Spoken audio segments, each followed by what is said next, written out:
السلام عليكم ورحمة الله تعالى وبركاته.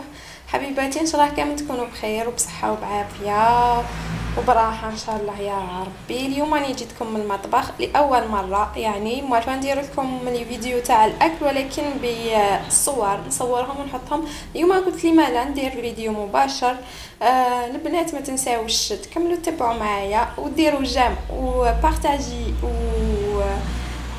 وتخلوا لي كومونتير تاعكم اسفل الفيديو الى عجبكم هذا الفيديو. ان شاء الله راح نبداو على بركه الله. اول شيء راح نديروا حليب، كاسه حليب. راح نديروا اليوم مثلجات بالشوكولا، يعني سهله وسريعه وثاني تخرج لكم كيما تاع برا. نديروا كاس، انا ديت كاس تاع 240 ملي، يعني كل الكؤوس اللي راهم نصيبوهم برا راهم يعني يحملوا 240 ملي ولا 250 ملي، يعني كل واحد وكيفات اللي عندكم، اللي متوفر عندكم، يا 240 يا 250.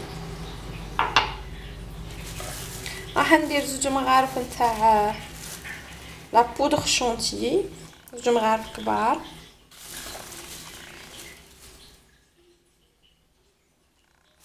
راح ندير علبه نتاع الفلو شوكولا ولا فاني ولا اي ذوق تحبوه، فريز، بانان، بيستاشيو ولا كيما تحبوا، الذوق اللي يكون متوفر عندكم. ديروا كراميل ليمانه، خلوا الكراميل هذيك اللي تجي مع الفلو تزينوا بها في الاخر.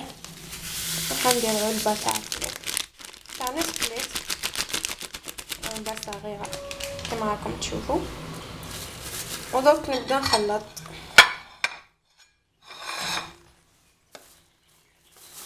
نحن بعد هذه نخلط هكا ومن بعد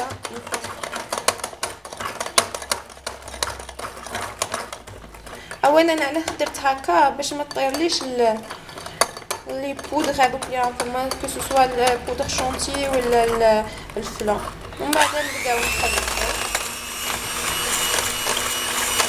عفوا على الازعاج والصوت، يعني راح نخلط انا في المقدار الاول ومن بعد راح نزيد السرعه للثانيه وتراهي في الثالثه والرابعه وهذه الخامسه. راح نكمل نخلط حتى تطلع لي مليح. انا دركا كما راكم تشوفوا الصحن اللي درتو ما عاود صغير، راح نبدل الصحن ونكمل نطلعها مليح مليح لمده 10 دقائق على الاقل. لازم الحليب يكون بارد، وإلا ما كانش بارد يعني ننصحكم باش تستعملوا اللي عندها اي شيء عندها مده، يعني انا نستعمل هادو نوريهم لكم. انا نستعمل هذه تاع الجلاسيير، هذه نستعملها نحطها من اسفل نحطها درك اسفل الصحن هذا اللي راني نطلع فيه. دوكا راح نبدلو ان شاء الله كي نكمل نطلع نعاود نولي لكم. السلام عليكم حبيباتي، راني وليت دوكا بعد ما طلعت لا كريم ديالي ولا المثلجات. ما راحش نتحصل على لو باك دوازو، يعني هذاك فم العصفور في منقار العصفور لهنا، ما راحش نتحصل عليه لانه ما رانيش نحوس ندير كريم، راني نحوس ندير مثلجات. يعني راح نعمر هذه المثلجات داخل بورتمونجي، راح تعطيني كميه لاباس بها. غنجيب مغرفه ونكمل نعمر. تقدروا حتى تعمروا هذه الكريمه ولا هذه المثلجات، تقدروا حتى تعمروهم في كؤوس وتقدموهم هكا. انا عن نفسي خويا الصغير نبهالو ياكلها هكا لانه ما ممنوع عليه المثلجات، ونقول له انا جبت لك مثلجات يفرح بهم بزاف لانه يشوفها جامده يقول هذه مثلجات، بالو مثلجات ما يقري معيش جامده. فوالا انا كليت اللي كانت في المغرب باسكو بزاف بنينه. فوالا هذه دوكا راح نديرها تجمد، نغطيها طبعا، نغطي هاد لابورطمون جاي هكا، نديرها تجمد. وكي تجمد ان شاء الله بعد من الافضل تخلوها 24 ساعه، من الافضل. وإلا ما قدرتوش تخلوها 24 ساعه يعني 8 سوايع تكون جمدت وتقدروا تقدموها.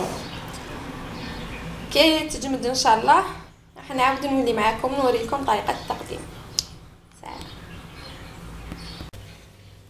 سلام حبيباتي، راني وليت لكم من بعد 24 ساعه من البارح. راني نوريكم كيفاش خرج لي لاكريم تاعي اللي خدمته. نجيب موس وفشيطه راح نوريكم ان شاء الله. ما راحش ندير طريقه التقديم لانه انا اليوم راني صايمه وفي الدار ما كاينش اللي هنايا باش ياكل. بصح نخلي لكم صور التقديم اللي كنت قدمتها من قبل بالذوق الفاني في اخر الفيديو. هنوري لكم الشكل نتاعو كيفاش. فوالا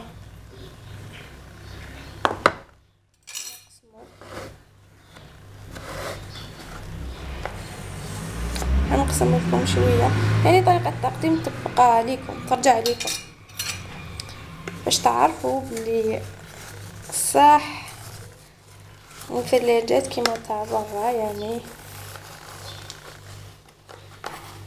كما تعرفوا القطعه الاولى دائما تتنحش مليح، ولكن شوفوا حبيباتي، شوفوا يعني حاولي صايمه كما جيت صايمه راني كليت منه. فوالا شوفوا حبيباتي لا كريم يعني كيما تاع برا كيف يعني طريقه التقديم تولي لكم كما قلت لكم. ان شاء الله يكون عجبكم الفيديو تاع اليوم. ما تنساوش تبارطاجيوه وديروا لي جيم وتخليوا لي تعليقاتكم اسفل الفيديو، ولا عندكم اقتراحات ماذا بكم ثاني تخلوها لي اسفل الفيديو. ان شاء الله تجربوه تاكلوه بالصحه. وما لي غير نقول لكم الى اللقاء في فيديو اخر. سلام.